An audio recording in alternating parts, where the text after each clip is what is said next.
Pemirsa, Kejaksaan Negeri Musi Banyuasin memusnahkan ratusan barang bukti berupa narkotika, senjata api, dan senjata tajam dari 117 perkara.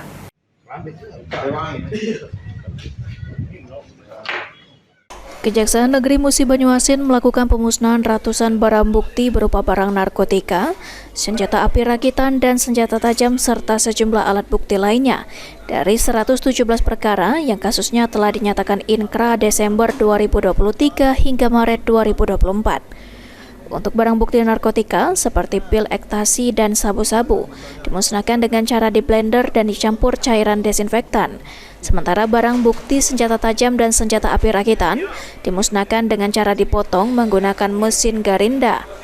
Lalu sejumlah alat bukti lainnya dimusnahkan dengan cara dibakar. Kasih Pengolahan Barang Bukti dan Barang Rampasan mempunyai tugas melakukan pengolahan barang bukti dan barang rampasan. Kejaksaan Negeri Muba Giovanni mengatakan, jika pemusnahan barang bukti tersebut akan dilakukan secara rutin dalam setiap 3 bulan sekali.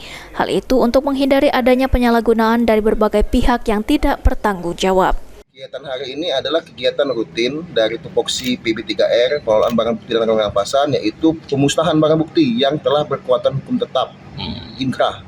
Barang bukti yang dimusnahkan ada pula narkotika sebanyak 40 perkara, Oharda dan TPL sebanyak 77 perkara. Jadi yang dimusnahkan hari ini sekitar 117 perkara. Sebelum-sebelumnya kan setahun 2 kali pemusnahan. Untuk kali ini kami ubah per triwulan, 3 atau 4 bulan sekali kami lakukan pemusnahan barang bukti. Itu tujuannya untuk menghindari abuse of power atau penyalahgunaan kewenangan, untuk menjaga barang bukti tersebut agar lebih aman. Apa mau ditambahkan nih Pak Kasidum? Mungkin maksudnya itu agar barang bukti ini tidak dipergunakan oleh pihak-pihak yang tidak bertanggung jawab atau beredar di masyarakat lagi. Ruzi Iskandar, PAL TV.